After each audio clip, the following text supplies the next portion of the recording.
Hello, hello, everybody. Back for more. Of course, it's been a while, so I have lots to show. As usual. So I'll just buzz on through as you continue upon this journey of watching your collection grow. The first couple I'm going to show real quick, I got at a record show. Probably 3 months ago. That's how long it's been. But the Mulhall Richard Abrams Blues, what is it? Blues Forever. Off Black Saint. Great. Is it a blues record? Yes, but it's sort of like a blues free jazz record. Very, very good. Charles Tolliver Music Inc. The Ringer. Awesome. Awesome. Fat Mattress 2. Real killer 70s rock going on. It features Noel Redding from Jimi Hendrix Experience. Killer band. The last Pink Floyd album I needed and just finally kind of got around and gave in to get it. Obscured by Clouds. The Residents. Just weirdness. Just weirdness. And the last one, Ginger Baker Air Force. Oh, been wanting this baby forever. Killer. Fusion is the best way I can describe it. Absolutely awesome. Now on to the buys. This was a blind buy I got just because it was cheap. It had the drummer Paul Nielsen Love and Pika. Hiroshige, I guess that's how you pronounce it.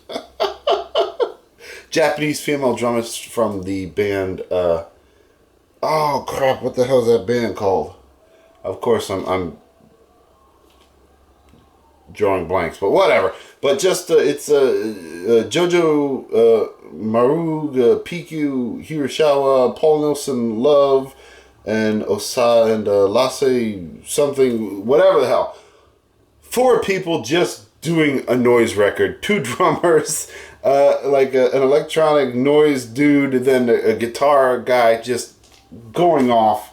It was cheap. I got it for the hell of it. Not something I'm going to listen to, per se, all the time regularly, because it is just music concrete. It's just noise. But definitely something that is interesting, and I will keep in the collection. Alan Jaffe, Soundscape. One, I got to give a thanks to the great Professor Chris Cole, for pointing this one out to me. Awesome 70s fusion music. The thing I can't get enough of in my collection. Honestly, cannot get enough of it.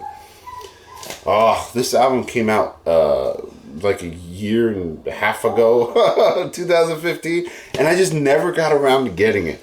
And I got some money over Christmas from my job, some tips, and I just caved in and bought it. Ultraviolet by the Nick Manzarella Trio.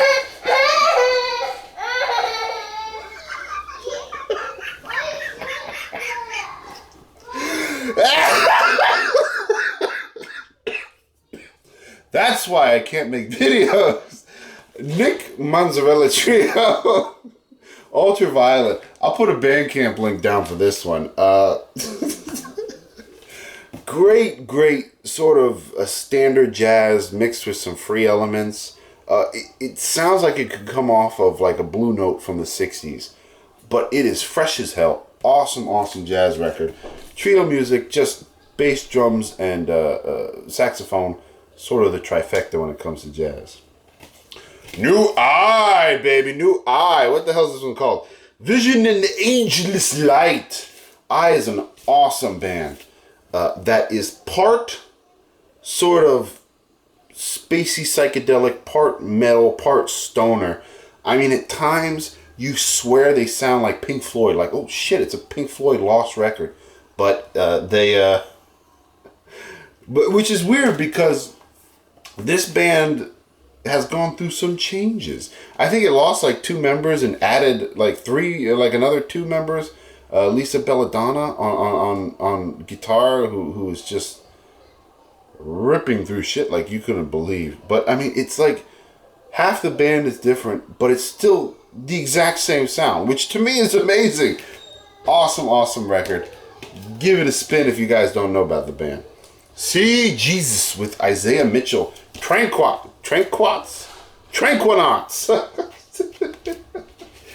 I had to go through hoops to try and get this record. I found out about it I think it came out in September last year. And I found out about it a couple months ago. And I was like, holy shit. And of course it was sold out anywhere I went. So I had to get it from a dealer. Well, not even a dealer. A record shop in Australia where it was printed up. And he wasn't shipping to the US, so I had to sort of write him can you please ship to the US? And he was like, yeah, no problem. So finally got around to it. Awesome psychedelic metal sound going on. Isaiah Mitchell, of course, from Earthless, just doing his rippage thing going on, and CD Jesus giving him a nice solid foundation to do it. Space rock to the max, as you would think from the cover, which is pretty damn cool. Both sides, one long track, the kind of stuff I live for. Saxophone Special with Steve Lacy, Evan Parker, Steve Potts, Trevor Watts on saxophone, Derek Bailey on guitar, and Michael Washvitz on synthesizer. Great saxophone album, as you would think by the name, Saxophone Special. Look at this. With Derek Bailey doing guitar, which I just fucking love Derek Bailey. And he's doing electric guitar, which is pretty cool. Later in life, he did strictly acoustic, so very cool to get. Peter Burkow and Friends. Another fucking awesome 70s fusion. Private Pests. Half the record is sort of this great jazz rock fusion. The other half is this sort of, jazz fusion funk thing with blues in it. Fucking just phenomenal guitar playing. Awesome record. Another one I gotta thank John Coltrane for. John Coltrane 69, who is of course the great, Chris Cole, but gotta thank him for that one as well. Zoid, in for a penny, in for a pound. The Henry Threadgill's band. This album, it's almost like a fusion of jazz and classical at times. It is really good. All acoustic with phenomenal playing going on and some really interesting phrasing. But at the same time, it leaves space for the soloists or the musicians to solo and play.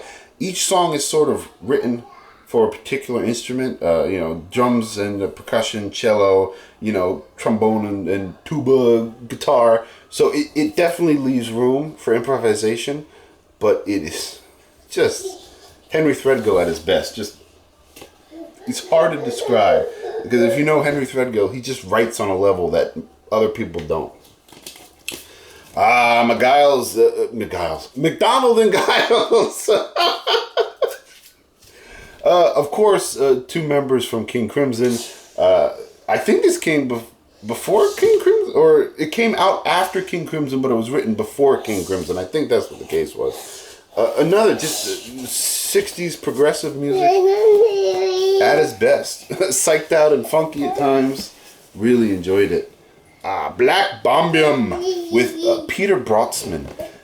This is a band that every time I get a record from them, I say they just keep getting better and better. And this is a perfect example of them getting better and better, because they bring in another person, another dimension to the music. Peter Brotzman just wailing on his saxophone, doing his free jazz noise nonsense mixed with their,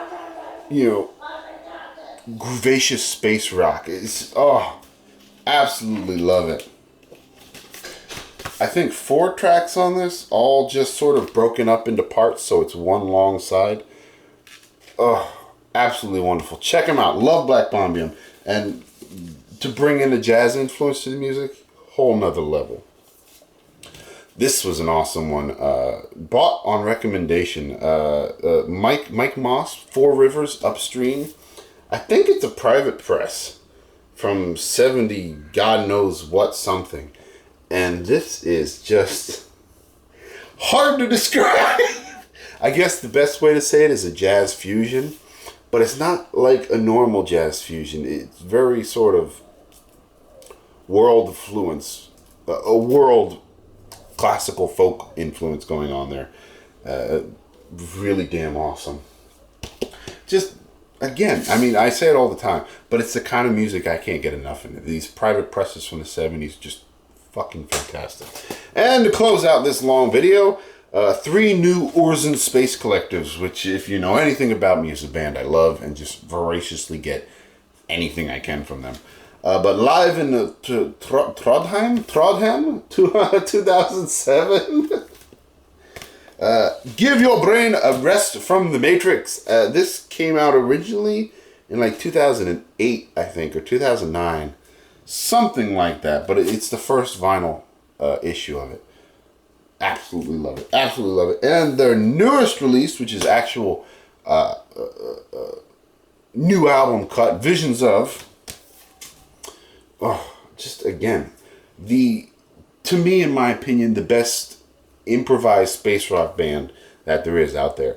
A constant sort of mixing musicians, an open door, so to speak, of musicians coming in and out of the band with a solid core that you always have in there. And they just get in the studio, start recording, and it is always just magic to me. Absolutely love it. So I am always getting Orson Space Collective in there, and cannot get enough of it. There you go. I hope you guys enjoyed. I hope I didn't go too fast for you. And, as always, till next time.